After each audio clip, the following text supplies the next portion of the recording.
Hey everyone, welcome to my channel. Before diving into the video, let me tell you why you can prefer my web development playlist. Unlike typical YouTube playlists, this one includes MCQs and assignments just like a real course. I hope you got the idea. Let's dive into the video. In this video, we are going to discuss about something very important in CSS, that is the layout of a web page. What is layout? Layout is the design of a web page used to arrange the elements like text, images, buttons. Mainly there are two methods used to design the layout of a web page. They are Flexbox and CSS grid. In this video we are going to use Flexbox because it is simple and easy to implement.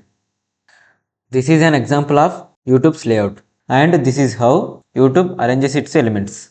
Now let's discuss some steps to create a Flexbox layout. First, we need to define our background container as a flex container because then it will become flexible to move elements. In the next step, we need to specify the direction in which the items should move.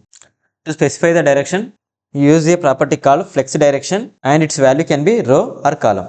And in the last step, we will move our item to the required place. To move items, we use justify content property and its value can be start, center, end.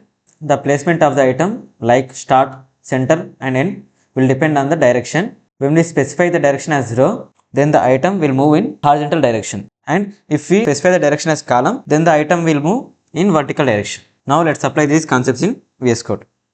This is the code we wrote in our previous videos.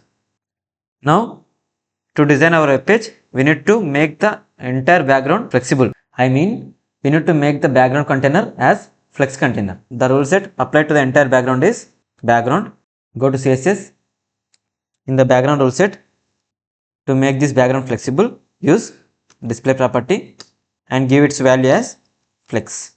Then we need to specify the direction.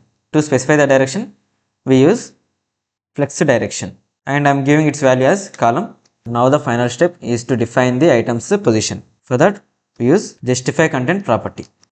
As in our target web page, we need to place the elements container at the bottom. To place it at the bottom, use end as the value. This will move the item present in the flex container to the bottom. Let's understand clearly. Now this body is the flex container and this div container is treated as flex item. So this flex item will move to the bottom. Let's see the output. As we expected, this div container moved to the bottom. Thanks for watching. If you found this video helpful, please like and subscribe. Keep learning, keep growing. Meet you in the next one.